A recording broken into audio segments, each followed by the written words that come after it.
Assalamualaikum warahmatullahi wabarakatuh. Selamat siang.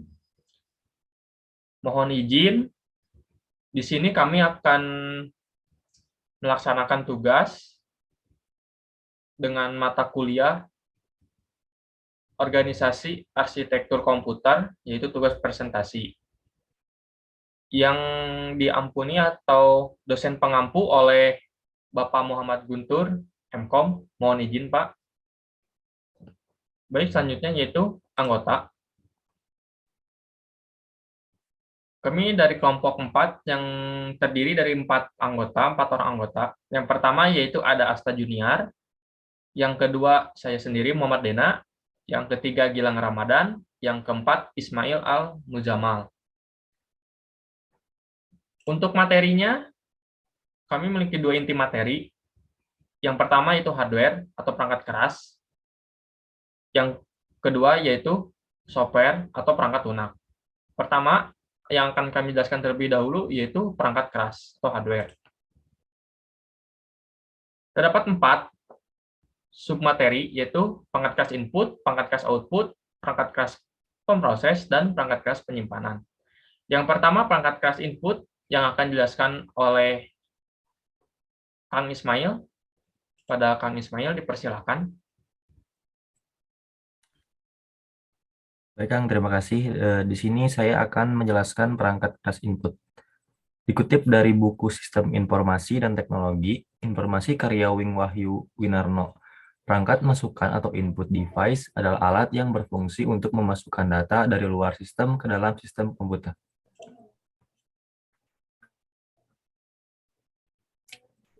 Ada banyak jenis dari perangkat keras input. Kami mengambil 2, yaitu yang pertama touchpad.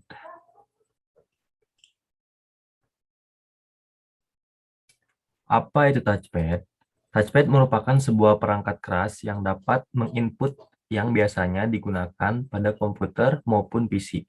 Secara umum, touchpad ini memiliki ukuran yang beragam dan tidak lebih luas dari 20 cm. Cara kerjanya ada 2 metode. Yang pertama itu metode kapasitensan. Metode ini tuh dapat mendeteksi adanya perubahan di antara pengirim dan penerima yang terletak pada sisi yang berlawanan pada bidang sentuh. Pengirim akan memproduksi medan listrik dengan osilasi 3-300 kHz. Ketika jari manusia menyentuh di antara pengirim dan penerima, maka terdapat potongan garis medan yang menurun value kapasitensnya. Yang kedua yaitu metode matriks konduktor. Konduktor ini memiliki jumlah yang banyak dan dipasang dengan sejajar dalam 20 lapisan yang dipisahkan oleh udara. Posisi lapisan pertama, konduktor tegak lurus dengan konduktor lapisan kedua.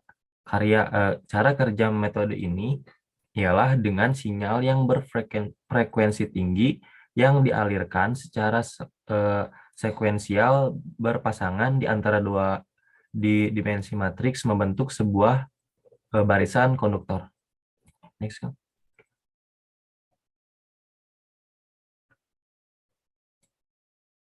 Yang kedua yaitu barcode scanner. Apa itu barcode scanner? Alat yang bisa membaca dan mengirim ke komputer bernama barcode reader atau scanner barcode. Terdiri dari scanner, recorder, dan kabel untuk menyambung decoder dengan komputer merupakan perangkat scanner barcode. Cara kerja barcode scanner yaitu mengambil, memindai simbol serta mengubah kode bar menjadi data elektrik dan mengirim ke komputer dengan format data sederhana. Mungkin seperti itu penjelasan dari perangkat keras input. Terima kasih.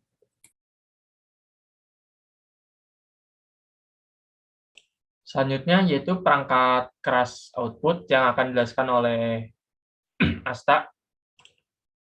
Persilakan. Baiklah, saya akan membahas materi tentang perangkat keras output atau hardware output, beserta contohnya.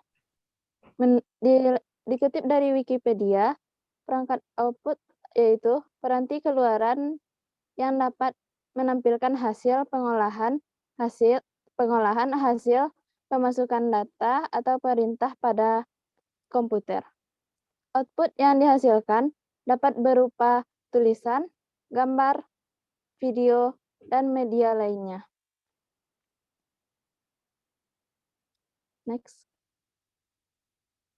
Selanjutnya untuk contoh atau jenis-jenis perangkat output, yaitu ada proyektor dan speaker.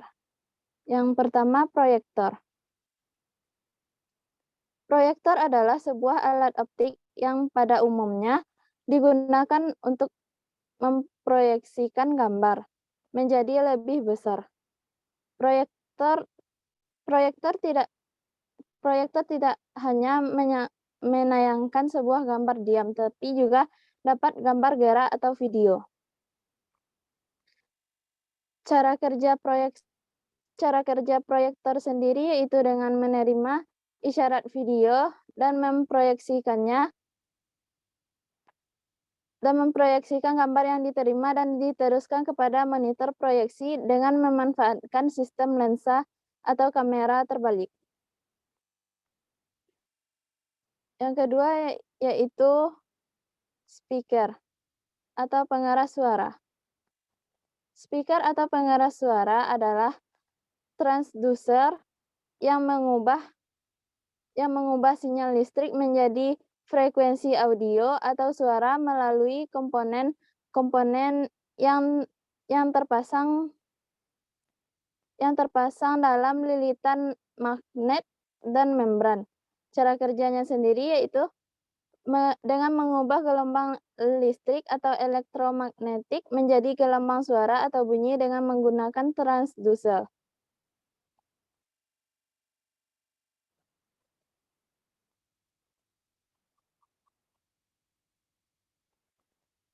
Next. Mungkin hanya itu yang dapat saya sampaikan. Saya terima kasih.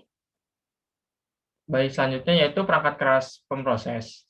Yang akan dijelaskan oleh saya sendiri. Perangkat keras pemproses adalah komponen pada komputer yang berfungsi dan berperan penting pada proses olah data yang diberikan oleh perangkat input untuk selanjutnya menjadi data yang diinginkan yang ditampilkan pada perangkat output. Menurut bakti.kominfo.id. Terdapat banyak jenis perangkat keras pemproses. Di sini kami juga mengambil dua, yaitu motherboard dan prosesor. Motherboard adalah papan sirkuit cetak utama di komputer. Komponen ini memungkinkan perangkat-perangkat elektronik penting pada suatu sistem terhubung satu sama lain. Misalnya unit pemproses sentral dan memori. Cara kerja motherboard yaitu menghubungkan dari sejumlah perangkat. Namun fungsi utama dari motherboard hanya untuk menghubungkan CPU atau prosesor dengan bagian yang lainnya di komputer. Dalam motherboard, untuk menghubungkan berbagai dari jenis prosesor itu ada dua jembatan utama. Lalu yang kedua yaitu prosesor. Prosesor adalah sirkuit inti yang menjalankan seluruh operasi perangkat. Bisa dibilang prosesor adalah otak dari perangkat komputer tersebut. Tanpa prosesor itu kita tidak akan bisa menjalankan sebuah komputer. Lalu cara kerja prosesor itu terdapat tiga. Yang pertama menggunakan ALU untuk melakukan operasi matematis. Yang kedua memindahkan data dari satu lokasi memori ke lokasi lain. Yang ketiga yaitu mengambil keputusan serta melompat ke instruksi lain. Seperti itu untuk penjelasan pemproses. Lalu yang keempat itu perangkat keras penyimpanan yang akan dijelaskan oleh Gilang.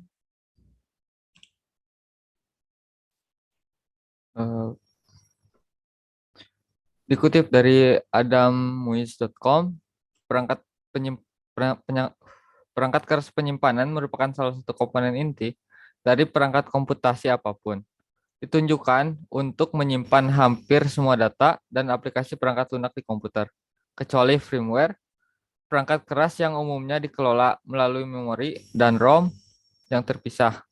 Perangkat penyimpanan tersedia dalam berbagai bentuk, tergantung pada jenis perangkat yang mendasarinya. Ada dua jenis perangkat penyimpanan yang berbeda. Yang pertama, primary storage, umumnya berukuran lebih kecil. Perangkat penyimpanan utama dirancang untuk menyimpan data sementara dan bersifat secara internal ke komputer.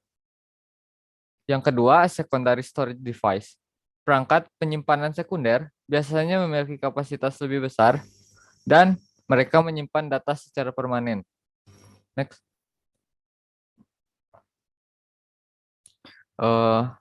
Ada berbagai jenis penyimpanan. Di sini kami hanya menggunakan dua jenis penyimpanan. Yang pertama, magnetic disk. Apa itu magnetic disk? Penyimpanan magnetik merupakan media penyimpanan yang termasuk ke dalam penyimpanan sekunder yang paling banyak dipakai pada sistem modern, sistem komputer modern. Cara kerja magnetic disk hanya beberapa pada saat digunakan. Motor drive berputar dengan kecepatannya sangat tinggi. Ada sebuah read write head yang ditempatkan pada permukaan piringan tersebut. Kelebihan menggunakan magnetic disk, kapasitas penyimpanan pada media ini lebih besar daripada penyimpanan lainnya. Bisa mencapai petabyte dan kecepatan akses datanya yang tinggi. Dan untuk kekurangannya, harganya lebih mahal jika dibandingkan dengan media penyimpanan lainnya. Dan ada pula macam-macam media dari penyimpanan magnetic disk, seperti disket, hard disk, flash disk, dan zip drive. Next. Dan yang kedua ada optical disk. Apa itu optical disk? Optical disk adalah media yang menyimpan data komputer yang dapat ditulis dan dibaca dengan menggunakan laser bertenaga rendah. Cara kerja optical disk menyimpan media penyimpanan tersebut berputar dengan sangat kencang. Putaran tersebut mempengaruhi kecepatan transfer data dengan membaca data melalui optik yang berada pada perangkat pembacanya. Dan kelebihan dan kekurangannya, kelebihan optical disk beratnya lebih ringan dari beberapa media penyimpanan magnetic disk. Kekurangannya, kapasitas memorinya lebih kecil dari magnetic disk. Jika tergores, maka resiko data tidak akan terbaca. Dan ada pula macam-macam media penyimpanan dari optical disk. Yang pertama CD atau compact disk, dan yang kedua DVD, digital video disk. Next. Sekian yang bisa saya paparkan untuk perangkat keras penyimpanan. Baik, terima kasih. Berikut penjelasan dari kami terkait hardware atau perangkat keras. Selanjutnya yaitu terkait software atau perangkat lunak. Terdapat 4 submateri juga. Yang pertama yaitu perangkat lunak sistem operasi, perangkat lunak aplikasi, perangkat lunak pemrograman, dan perangkat lunak utility. Untuk perangkat lunak sistem operasi akan dijelaskan oleh Kang Ismail. Pada Kang Ismail, dipersilakan. Baik, terima kasih. Selanjutnya yaitu perangkat lunak sistem operasi. Perangkat yang menghubungkan pengguna perangkat keras dan perangkat lunak aplikasi agar dapat digunakan secara bersamaan. Next.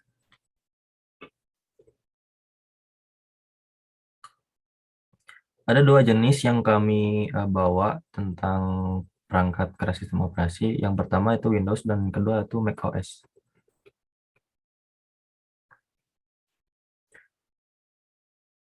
Apa itu Windows? Windows ini merupakan salah satu sistem operasi komputer yang tergolong populer. Windows terus berupaya melakukan pembaruan demi meningkatkan pengalaman pengguna, upgrade software dan hardware, hingga lebih mudah diakses dan digunakan. Ada beberapa versi dan pembaruan di antaranya Windows 95, Windows Vista, Windows 7, hingga seri terbarunya yaitu Windows 11 yang telah rilis pada 5 Oktober 2021 lalu. Lalu cara kerja Windows merupakan manajemen proses. Artinya, sistem operasi melakukan penjadwalan, pembuatan file, penghapusan file, dan lain sebagainya. Sistem operasi komputer hanya bisa bekerja setelah menerima instruksi dari penggunanya. Setelah menerima instruksi, kemudian dikelola atau diubah menjadi informasi yang diterima oleh perangkat lunak atau software yang ada di komputer. Next.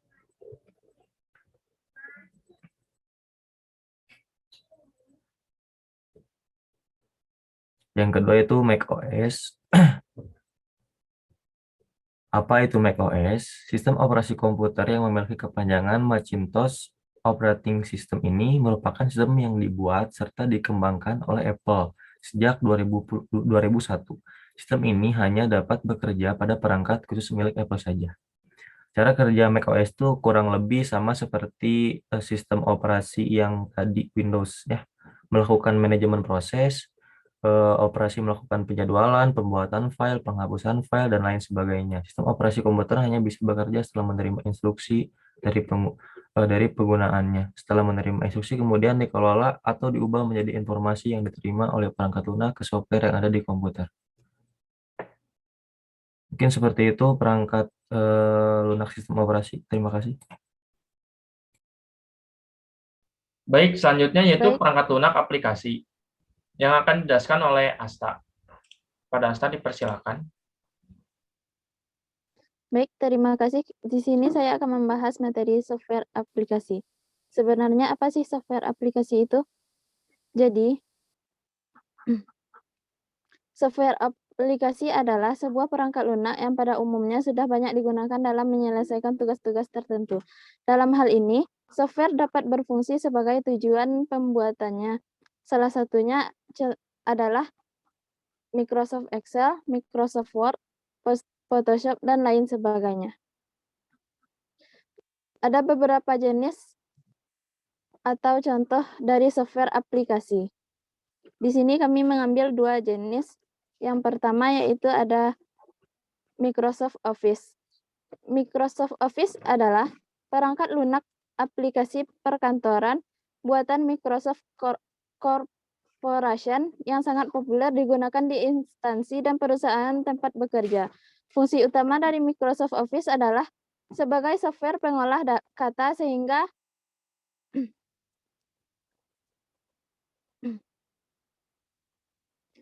fungsi utama dari Microsoft Office adalah sebagai software untuk pengolahan kata yang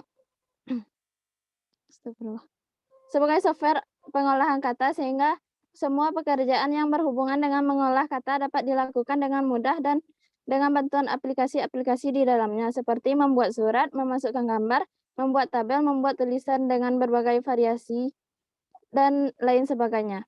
Ada beberapa aplikasi dalam Microsoft Office seperti Microsoft Excel, Microsoft PowerPoint, Microsoft Word, dan lain sebagainya. Untuk cara kerjanya sendiri yaitu Microsoft hanya bekerja sesuai dengan pekerjaan yang kita inginkan. Jika kita ingin mengolah data, maka gunakan Microsoft Word. Namun jika kita ingin melakukan presentasi, maka pilihlah Microsoft PowerPoint. Dan masih banyak lagi pilihan lainnya. Next. Untuk contoh software aplikasi selanjutnya yaitu Adobe Photoshop. Adobe Photoshop adalah perangkat lunak editor citra buatan Adobe System yang dikhususkan untuk pengeditan foto atau gambar dan pembuatan efek. Photoshop sendiri berfungsi untuk menyuting gambar, edit foto, dan membuat efek video dan manipulasi gambar. Photoshop memiliki banyak fitur yang ada di dalamnya, yang dapat memudahkan user dalam melakukan manipulasi gambar, di antaranya menu, layer, tools, dan toolbox. Lalu untuk cara kerjanya sendiri, Adobe Photoshop merupakan aplikasi editor setiap detail warna serta piksel sangat diperhatikan bahkan untuk hal sekecil apapun. Baik, mungkin itu yang dapat saya sampaikan. Terima kasih. Baik, terima kasih. Selanjutnya yaitu perangkat lunak pemrograman. yang akan dijelaskan oleh saya sendiri. Perangkat lunak pemrograman dikutip dari kamus.tokopedia.com merupakan software yang berguna untuk menerjemahkan instruksi dari bahasa program ke bahasa mesin melalui prosedur tertentu agar dapat diterima dan dibaca oleh komputer. Terdapat jenis bahasa pemrograman. Di sini kami mengambil dua contoh, dua jenis. Yang pertama itu Java, yang kedua itu JavaScript.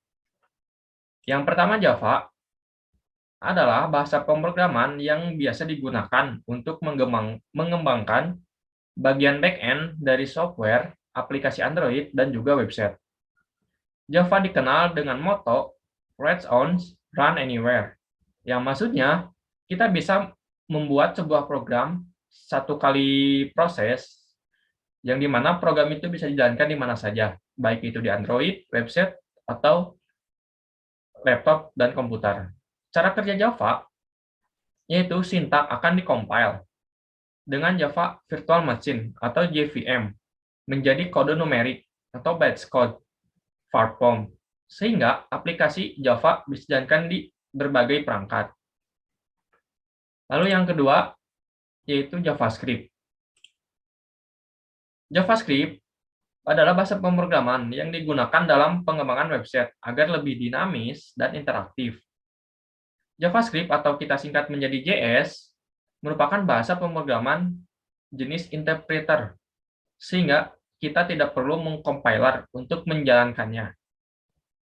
Cara kerja JavaScript yaitu Java tidak bisa menjadi bahasa yang tunggal. JavaScript bisa bekerja sebagai bahasa pelengkap atau bahasa tambahan dalam bahasa pemrograman baik itu PHP, HTML, atau bahasa lainnya. Sekian dari pemrograman. Lalu selanjutnya yaitu perangkat lunak utility yang akan dijelaskan oleh Gilang. Persilakan. Baik, perangkat lunak utility. Dikutip dari Wikipedia, perangkat lunak utility adalah perangkat lunak komputer yang dirancang untuk membantu proses analisis, konfigurasi, optimasi, dan membantu pengelolaan sebuah komputer atau sistem. Perangkat lunak utilities lebih memfokuskan penggunanya pada pengoptimasian fungsi dari infrastruktur yang terdapat dalam sebuah komputer. Karena fungsinya, perangkat lunak utility umumnya tidak ditunjukkan untuk pengguna secara umum, melainkan ditunjukkan untuk pengguna yang memiliki pemahaman atas cara kerja sistem komputer yang cukup baik. Next.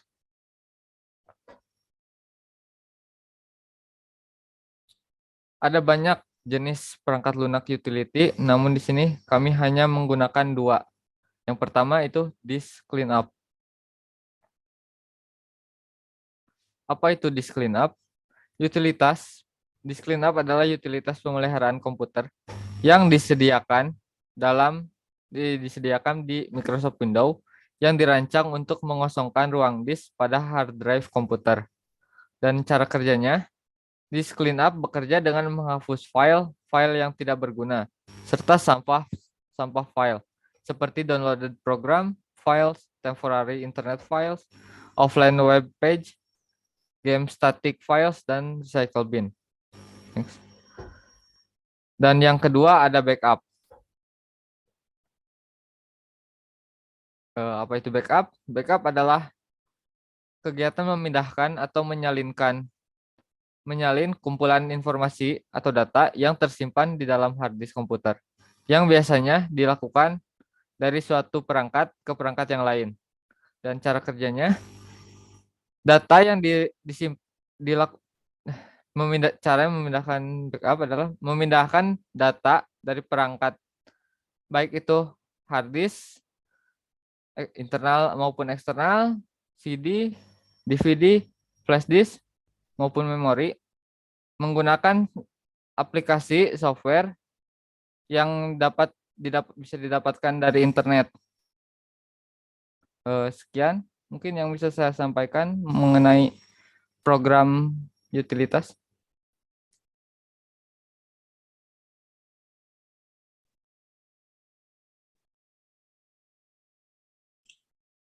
Baik, terima kasih. Dan sekian penjelasan dari kelompok kami terkait hardware dan software. Mohon maaf jika terdapat kekurangan atau kesalahan terkait penjelasan yang sudah kami sampaikan. Sekian, wassalamualaikum warahmatullahi wabarakatuh.